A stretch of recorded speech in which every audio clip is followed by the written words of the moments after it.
पहले बात करेंगे 2024 के सेमीफाइनल की।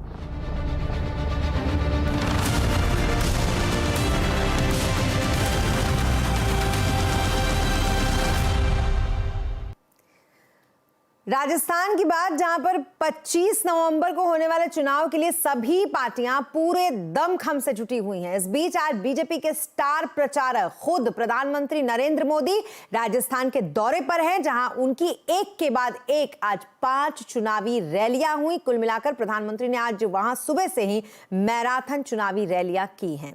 अपने दौरे के दौरान पीएम नरेंद्र मोदी ने बीकानेर जब वो पहुंचे तो वहां पर 4 किलोमीटर लंबा रोड शो जो इस वक्त भी उनका चल रहा है वो हुआ। इस रोड शो को लेकर राजस्थान के लोगों में जबरदस्त उत्साह देखने को मिल रहा है। उनके रोड शो के दौरान सड़कों के दोनों ही तरफ आप देख भी सकते हैं, लोगों की काफी भीड़ नजर आ रही है और इस भीड़ के दौरान पीएम हाथ हिलाकर जनता का अभिवादन भी कर रहे हैं।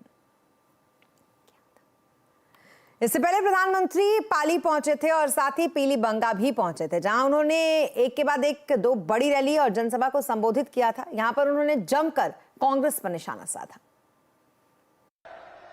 मेरे परिवारजनों, कांग्रेस और उसके घमंडिया गठबंधन की ये पहली हरकत नहीं है।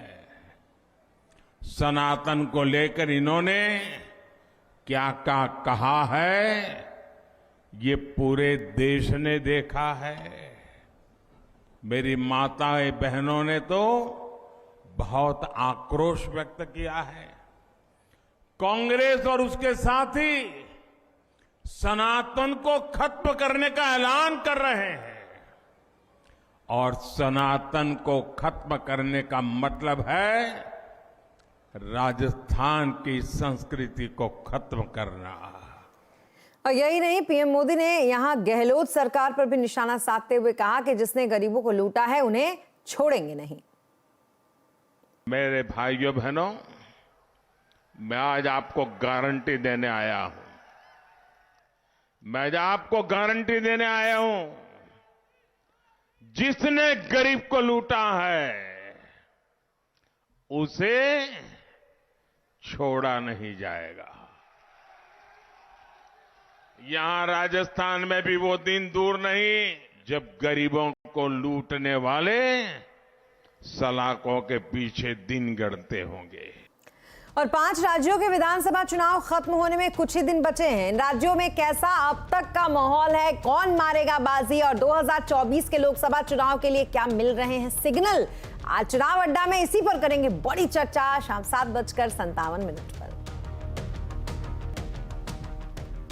और अब बात एक बेहद दुखद हादसे उत्तरकाशी में हुए टनल हादसे की, जिसका 9वां दिन है आज और अब तक टनल में फंसे 41 मजदूरों को निकाला नहीं जा सका है।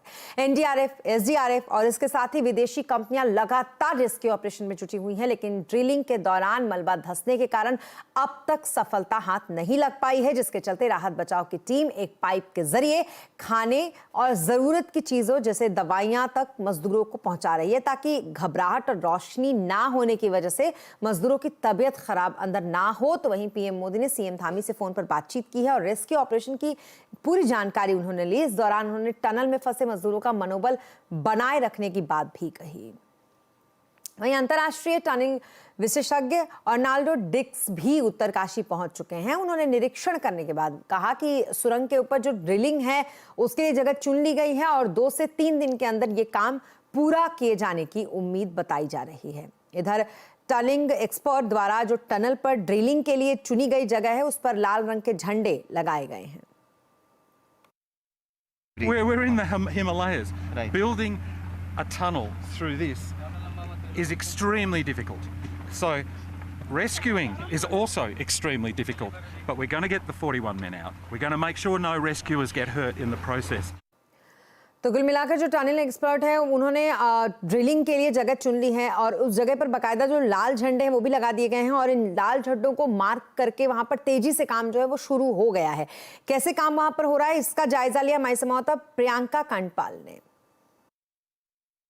इस वक्त हमारी मौजूदगी उस जगह पर है जहां पर उत्तरकाशी टनल में फंसे 41 मजदूरों को निकालने के लिए वर्टिकल ड्रिलिंग की जाएगी। ये वो जगह है जिसको फाइनलाइज किया गया है। यहाँ पर एनडीआरएफ की मौजूदगी भी आपको नजर आ रही है और साथ ही मैं आपको दिखाऊं कि ये पूरी जगह को किस वजह से चूज किया गया है। तो आप देखेंगे यहाँ पर देखिए 2 लाल झंडे लगे हैं जिससे मार्किंग की गई है कि ये जगह फाइनलाइज है। अब जरा पत्थरों पर अगर आप देखें तो यहाँ पर आपको एरोस के निशान बने हुए नजर आएंगे। ऊपर पत्थर में देखें, आप उसके बगल वाले पत्थर में देखें, ये यहाँ पर आपको नजर आएगा, ये पेंट से एरो बना हुआ है। इस पत्थर पर आप देखिए ये एरो बना हुआ है और इसी तरीके से पूरी जगह पर एरो बना हुआ है। ये पूरी जगह को देखो, ऊपर भी आप देखेंगे कि झंडा लगाया गया है। ये छोटे छोटे झंडे जहाँ पर लगाए गए हैं वहाँ तक सड़कों को बनना है और जो बड़े झंडे हैं वो स्पॉट को आइडेंटिफाई करते हैं कि यही वो जगह है जहाँ पर वर्टिकल ड्रिलिंग शुरू होगी। ठीक इसके नीचे से पाइप डाला जाएगा, सबसे पहले एक लाइफलाइन पाइप जिससे कि ऑक्सीजन, खाना ये सब पहुँचाया जा सके और फिर इवैक्यूएशन की कोशिश यहाँ से ही की जाएगी, जहाँ पर फिलहाल एनडीआरएफ के शख्स को आप देख सकते हैं। झंडा आपको यहाँ पर नजर आ रहा है जो कि इस पूरी जगह को स्पेसिफाई करता है। और साथ ही इस पूरे इलाके की अगर बात करें तो इस जगह को इसलिए चूज किया गया है क्योंकि ये कोई वाटर बॉडी है, यानी कि यहाँ पर पानी बहता रहा होगा। ये एक वाटर बॉडी जिसको स्पेसिफाई किया गया है, लेकिन ये पूरी जगह यहाँ समतल मिल रही है। ये पहाड़ की ऊंची नीची जगहों की कंपैरिजन में ये पूरी जगह एक समतल जगह है जिसको एक्सपर्ट्स का कहना है कि मशीन रखने के लिए इस्तेमाल किया जा सकता है। और अब बात दिल्ली की, जहां दिन ब दिन प्रदूषण का स्तर बढ़ता जा रहा है, जिससे कि हवा की गुणवत्ता खराब होती जा रही है। आज भी ज्यादातर इलाकों में AQI 300 से ऊपर रहा। दिल्ली की अगर बात करें तो आज सुबह का ओवरऑल जो AQI रहा वो 310 दर्ज किया गया। अलग अलग इलाकों की अगर बात करें तो आनंद विहार में ये 364 था, RTO में ये 322 था, RK पुरम में ये 348 था, तो द्वारका का जो इलाका था वहां पर 376 AQI बना रहा। वहीं दिल्ली में स्कूल अब खोल दिए गए हैं और इसी के साथ दिल्ली में कंस्ट्रक्शन वर्क जिस पर रोक लगाई गई थी और ट्रकों की जो एंट्री थी जिसको रोका गया था वो फिर से शुरू हो गया है। दरअसल यहाँ पर पिछले काफी दिनों से प्रदूषण की जो स्थिति है वो काफी गंभीर श्रेणी में बनी हुई है। अब एक ऐसी खबर जो आपको यानी कि निवेशकों को ट्रेडिंग के दौरान होने वाले जो टेक्निकल ग्लिच हैं उससे हुए नुकसान से बचाएगी। खबर यह है कि शेयर बाजार में ट्रेडर्स और आम कारोबारियों को अब तकनीकी खामियों के चलते नुकसान नहीं उठाना पड़ेगा। आज से भी चेयरपर्सन माधवीपुरी बुच ने BSE पर IRRA प्लेटफॉर्म लॉन्च किया है। इस दौरान बुच ने कहा कि इस प्लेटफॉर्म के लॉन्च होने से निवेशकों को काफी राहत मिलेगी। Launch is really about reducing the risk, which is the technology-related risk in the system. So we all know that technology is this wonderful thing which gives us the ability to, at a very low cost and in a risk-managed way, make life very convenient for the investor. And today's risk reduction access is a very important milestone in that risk management. And as I said, we see it as the safety net, which is there available so that people invest with confidence. So the trapeze artist does what he needs to do with confidence, knowing that there's a safety net. और इस दौरान माधवीपुरी बुच ने निवेशकों को आगाह करते हुए यह भी कहा कि बाजार में ट्रेडिंग करने में खतरा है, जबकि लंबी अवधि के लिए निवेश करना हमेशा फायदेमंद होता है।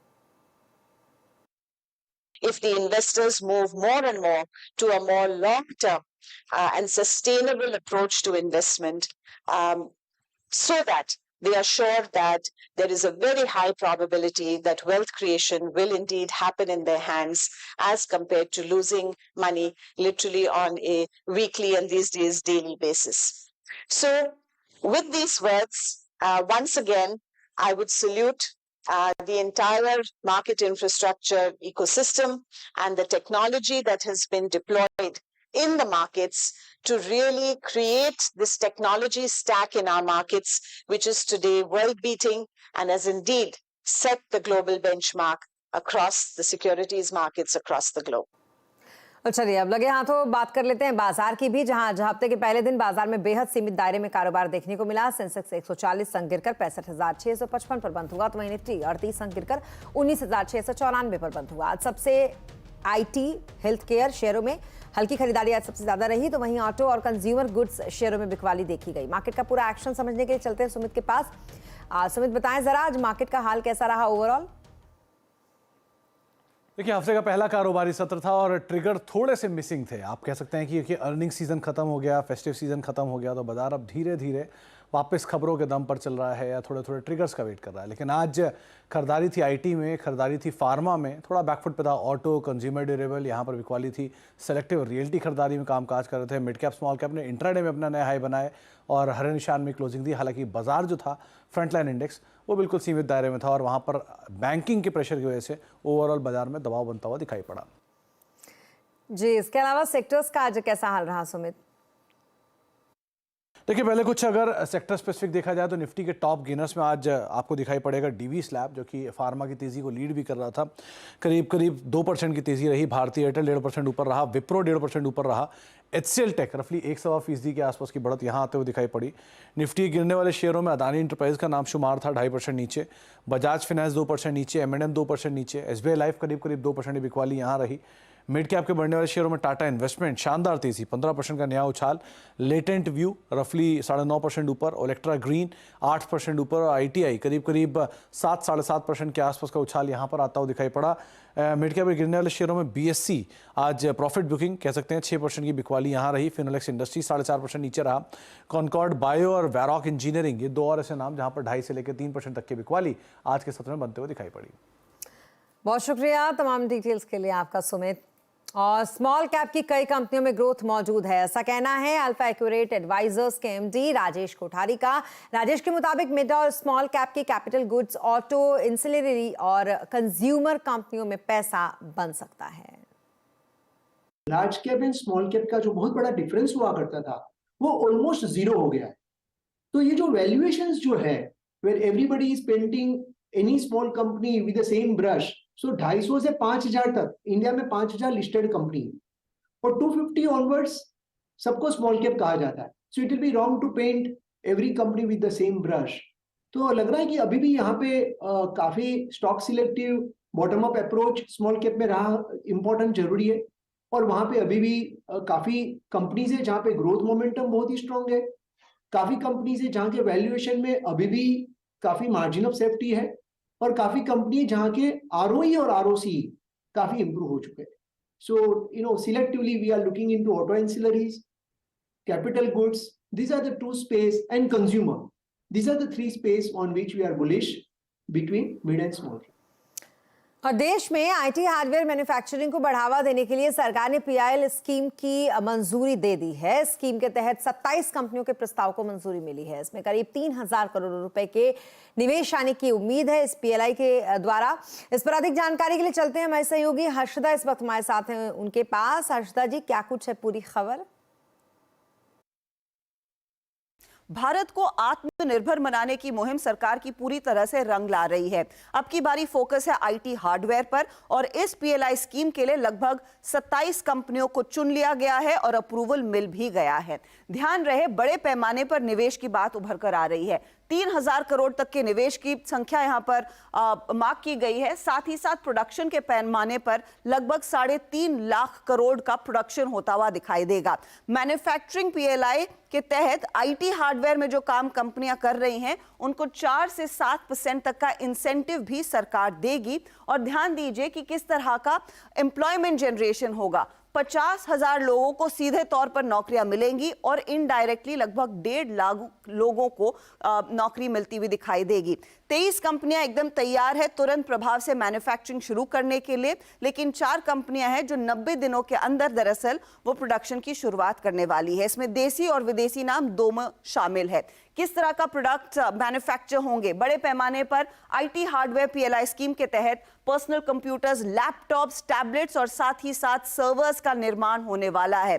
देसी कंपनियां जो लिस्टेड कंपनियां हैं जो शॉर्टलिस्ट की गई हैं उसमें नाम है डिक्सन टेक्नोलॉजीज का, सिरमा SGS, नेटवेब, केन्सटेक और साथ ही साथ सरकारी प्लेयर ITI भी इस सूची में अप्रूवल पा चुका है। लेकिन विदेशी कंपनियां भी बड़े पैमाने पर इस स्कीम का फायदा उठा रही हैं। डेल, HP, फॉक्सकॉन और लेनोवो, इन सब ने दरअसल एप्लीकेशन दी थी और इन सब को अप्रूवल मिल चुका है। जी, बहुत शुक्रिया तमाम डिटेल्स के लिए आपका हर्षदा जी।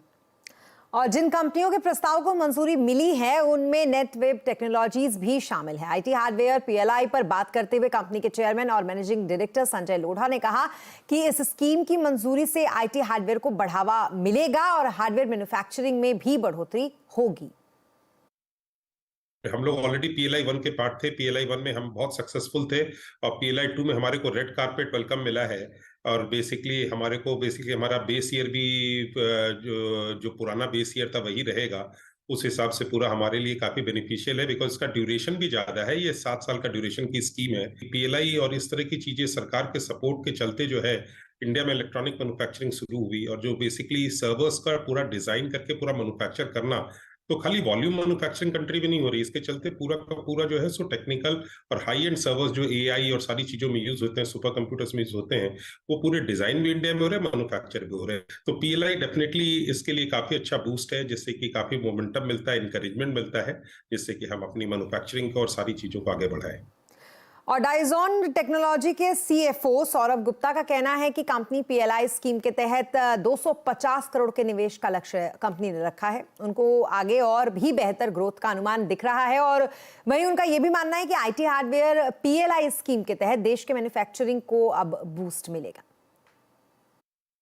गवर्नमेंट में जो हमारी स्कीम अप्रूव हुई है, हमने हाइब्रिड कैटेगरी में अप्लाई किया था, जिसमें हमने गवर्नमेंट को कमिट किया अराउंड 250 करोड़ की इन्वेस्टमेंट, जो कि फाइनल असेंबली और बैकवर्ड इंटीग्रेशन में जाएगी। और हमने कॉम्युलेटिवली हमें लगता है कि स्टार्टिंग नेक्स्ट फाइनेंशियल ईयर और 6 साल तक उसके बाद हम 48,000 करोड़ की हम लोग रेवेन्यू कर पाएंगे। ऑफ कोर्स इनिशियल सालों में कम होगा और धीरे धीरे ये नंबर हर साल ग्रो करेगा। बट मैं ये आपको जरूर बता सकता हूँ कि कंटिन्यूसली हम हर वर्टिकल में हायर शेयर ऑफ वॉलेट ले रहे हैं कस्टमर्स का। हम नए कस्टमर्स को ऐड कर रहे हैं, हम नए वर्टिकल्स में आ रहे हैं और अपॉर्चुनिटी जैसे IT हार्डवेयर में आई है, ऐसे हमारी मोबाइल की अपॉर्चुनिटी बहुत अच्छी लग रही है। तो हम लोग क्लियरली आउट परफॉर्म करेंगे इंडस्ट्री ग्रोथ को और हमारी कॉम्पिटिटर से भी हमें लगता है कि हमारी ग्रोथ बहुत अच्छी रहेगी। वहीं वॉल्वो आयशर के ने अपने 4 नए हैवी ड्यूटी ट्रक को मार्केट में उतारने के लिए तैयार किया है। इन ट्रक की खास बात यह है कि ये काफी कॉस्ट इफेक्टिव है। कंपनी के MD CEO विनोद अग्रवाल से खास बातचीत में हमारे संवाददाता रोहन सिंह ने इसे जानने की कोशिश की। नॉन स्टॉप सीरीज सर 4 नए प्रोडक्ट्स लेके आए हैं आप, जैसा कि नाम से जाहिर है लॉन्ग हॉल और ड्राइवर के कंफर्ट का काफ़ी ख्याल रखा है। क्या खास है इस सीरीज़ में, क्या टारगेट लेके चल रहे हैं, किसको टारगेट करके चल रहे हैं? देखिए, सबसे बड़ी चीज़ ये है कि आजकल जो है कॉस्ट के ऊपर, एफिशिएंसीज के ऊपर, प्रोडक्टिविटी के ऊपर बहुत फोकस है। तो मेन हमारा जो नए ट्रक लाने का मकसद यही है कि कस्टमर की कॉस्ट कैसे कम करी जाए और उसकी एफिशिएंसी कैसे बढ़ाई जाए। तो उसको ध्यान में रखते हुए ये चारों प्रोडक्ट डिज़ाइन किए गए हैं। इसमें क्या खास चीज़ ये है कि हमने जो इंजन हॉर्स पावर है उसको हमने पहले से बढ़ा दिया है। पहले अगर 260 हॉर्स पावर में दे रहे थे, अभी हम 300 हॉर्स पावर में दे रहे हैं। प्राइसिंग इज जस्ट बहुत छोटा सा फैक्टर है। ओवरऑल कॉस्ट ऑफ ओनरशिप में प्राइसिंग सिर्फ 20% का रोल प्ले करती है। मेन रोल है फ्यूल का। फ्यूल 50 के ऊपर है। तो हम लोग कस्टमर को यही एजुकेट करते हैं कि आप ओवरऑल कॉस्ट ऑफ ओनरशिप देखो। एक्सपोर्ट्स में थोड़ा चैलेंज है अभी, क्योंकि सम कंट्रीज़ की जो फॉरेन एक्सचेंज सिचुएशन है वो ख़राब है, तो उसके कारण से वो इंपोर्ट नहीं कर पा रहे हैं। और हमारी सबसे बड़ी मार्केट साउथ एशियन मार्केट्स हैं, तो वो इंडस्ट्री काफ़ी 70% से ज़्यादा डाउन है वो। और अब एक नेटवर्क 18 नेटवर्क स्पेशल इस वर्ल्ड टॉयलेट वीक हम आप एक ऐसे मुद्दे को उठा रहे हैं जो कि वैश्विक स्तर पर अरबों लोगों को प्रभावित करता है, जो कि स्वच्छता एक संकट है। याद रखें कि हर एक कदम, चाहे वो कितना भी छोटा क्यों ना हो, SDG 6 2030 तक सभी के लिए सुरक्षित शौचालय और पानी को प्राप्त करने में योगदान दे सकता है। ये देखते हैं इस बारे में नेटवर्क 18 न्यूज़ 18 नेटवर्क का एक विशेष संदेश। Modern society has made our lives so simple. तो फिर बीमारी से फ्री रहना इतना डिफिकल्ट क्यों है? Could the culprit be hiding in your toilet? एक अनहाइजीनिक टॉयलेट सैकड़ों जर्म्स का घर बन जाता है और इनसे फैलती हैं बीमारियां जो महिलाओं को और बच्चों को सबसे ज्यादा इफेक्ट करती हैं। Thankfully, keeping toilets clean is simple. Toilet को यूज करने के बाद फ्लश करना simple. Close the lid before you flush it. Simple. और टॉयलेट को यूज करने के बाद हाथों को सोप से वॉश करना simple. This World Toilet Day, let's follow simple steps and accelerate change towards cleanliness and health. और बात सिर्फ हेल्थ की नहीं है, ये बात है भारत के गौरव की। It's about dignity and equality. Because access to clean toilets shouldn't be a privilege. It should be a right. Together, let's be a catalyst for change. Mission स्वच्छता और पानी। हेल्दी हम, जब साफ रखें टॉयलेट्स हरदम। निपा और जीका जैसे वायरस से रोकथाम के लिए सरकार स्वदेशी वैक्सीन बनाने की तैयारी कर रही है। सीएनबीसी आवाज को सूत्रों के हवाले से ये पता लगा है कि नीति आयोग ने बड़ी फार्मा कंपनियों से कंसोलिएशन बनाकर वैक्सीन मैन्युफैक्चरिंग के लिए प्रस्ताव मांगा है। डिटेल लेते हैं इस खबर पर। आलोक प्रियदर्शी इस वक्त हमारे साथ हैं। उनसे आलोक, क्या कुछ है ये पूरी खबर? जी बिल्कुल, सरकार एक ऐसे प्रपोजल पर काम कर रही है जिसके तहत देश में होने वाली हर बीमारी का रोकथाम के लिए स्वदेशी यानी कि इंडिजिनस वैक्सीन का ही इस्तेमाल हो। दरअसल देश में निपा, जीका, केएमडी, डेंगू जैसे तमाम ऐसी बीमारियां हैं जिनके लिए या तो वैक्सीन है नहीं या फिर है भी तो विदेशों से इंपोर्ट होते हैं। ऐसे में सरकार चाहती है कि देश की जितनी भी लीडिंग मैन्युफैक्चरिंग कंपनियां हैं जो कि वैक्सीन बनाती हैं वो ही मिलकर इन तमाम बीमारियों का वैक्सीन बनाए। सूत्रों के मुताबिक नीति आयोग ने ऐसा ही एक प्रपोजल फ्लोट किया है तमाम देश की लीडिंग वैक्सीन मैन्युफैक्चरिंग फार्मा कंपनियों के लिए कि वो कंसोर्शियम बनाकर इन तमाम जितनी भी बीमारियां हैं उनके लिए वैक्सीन देश में ही बनाए। इसके लिए एक टाइमलाइन भी फिक्स की गई है। 15 अगस्त तो अगले साल तक के लिए एक टाइमलाइन बनाया गया है। हालांकि ये काफी कह सकते हैं कि एम्बिशियस टाइमलाइन है, लेकिन सरकार चाहती है कि तमाम फार्मा कंपनियां कोशिश करें और इस क्षेत्र में भी वो आत्मनिर्भर बने। जिस तरह की कोविड के दौरान देश की जितनी भी कंपनियां हैं, फार्मा कंपनियां, उन्होंने लीड लेकर कोविड के वैक्सीन को सफलतापूर्वक बनाया था। तो सरकार चाहती है कि इस पूरे कोविड के बाद जो जितनी भी बीमारियां इस तरह की होती हैं जो देश में छिटपुट होती हैं, स्टेट स्पेसिफिक होती हैं, उनके लिए भी वैक्सीन देश में ही बने और न सिर्फ देश में के लिए इस्तेमाल हो बल्कि इसको एक्सपोर्ट भी किया जा सके। जी बहुत शुक्रिया तमाम डिटेल्स के लिए आपका आलोक। और अब बात छठ पर्व की। देश भर में छठ पर्व को बड़े ही धूमधाम से मनाया गया। आज उगते सूर्य को अर्घ देने के साथ ही ये लोक आस्था का महापर्व खत्म हो गया और 36 घंटे के बाद व्रतियों का उपवास भी खत्म हुआ। इसके साथ छठ का त्यौहार बिहार, उत्तर प्रदेश और झारखंड राज्य में बड़े ही धूमधाम से मनाया जाता है। हालांकि ये पूरे देश में मनाया जाने वाला पर्व है, लेकिन इन राज्यों में विशेषतर इसे मनाया जाता है। करीब करीब लाखों की संख्या में लोग जगह जगह घाटों पर पहुंचे और सूर्य को उन्होंने अर्घ दिया। करोड़ों लोगों ने बड़े ही उत्साह के साथ इस पर्व में हिस्सा लिया।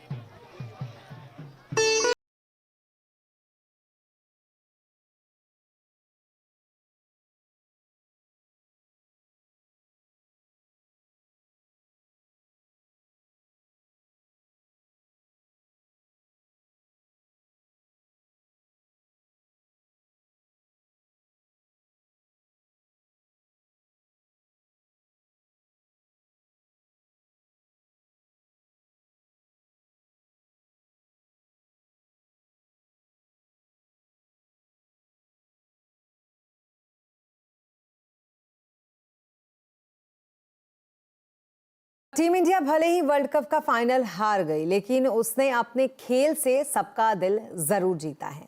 उनमें से एक दिल देश के प्रधानमंत्री मोदी का भी है। कल फाइनल देखने अहमदाबाद पहुंचे प्रधानमंत्री मोदी मैच के बाद भारतीय ड्रेसिंग रूम में पहुंचे।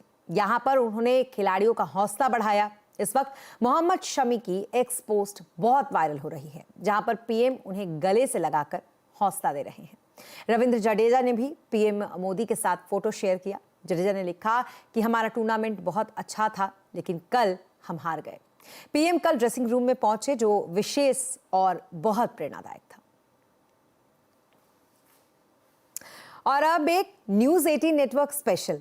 वर्ल्ड टॉयलेट वीक के जरिए स्वच्छता संकट को दूर करने का एक महत्वपूर्ण समय है। अपने अभियान मिशन स्वच्छता और पानी के माध्यम से हमारा उद्देश्य उचित शौचालय व्यवहार और अच्छे स्वास्थ्य के लिए इसके महत्वपूर्ण लिंक के बारे में शिक्षित करना है और जागरूकता बढ़ाना भी है। आइए दिखाते हैं इस बारे में न्यूज़ 18 नेटवर्क का एक विशेष संदेश। क्या आप स्वच्छ और स्वस्थ भारत के बारे में सीखने के लिए तैयार हैं? स्वच्छता प्रस्ताव। हम भारत के बच्चे मिलकर यह सुनिश्चित करने की कोशिश कर रहे हैं कि हम और हमारा समुदाय स्वस्थ और खुशहाल रहे। हम वादा करते हैं कि हम कीटाणुओं से दूर रहेंगे और बीमारियों से खुद को बचाएंगे। हम खुद को स्वच्छ रखते हुए अपने पर्यावरण का ध्यान रखेंगे। हम स्वच्छता के मिशन में सभी को साथ लेकर चलना चाहते हैं। हम शौचालय इस्तेमाल के बाद उसे दूसरों के लिए साफ छोड़ेंगे। साफ शौचालय हम सबका अधिकार है। हम स्वच्छ भारत मिशन और जल जीवन मिशन को सफल करने का प्रयास करेंगे। हम सुनिश्चित करेंगे कि सभी इस स्वच्छ और स्वस्थ दुनिया का हिस्सा हो, जिसे हम सब मिलकर बना रहे हैं। मिशन स्वच्छता और पानी, हेल्दी हम, जब साफ रखें टॉयलेट हरदम। और इसी के साथ इस बुलेटिन में फिलहाल इतना ही, लेकिन खबरों पर लगातार अपडेट के लिए आप बने रहे CNBC आवाज के साथ। नमस्कार।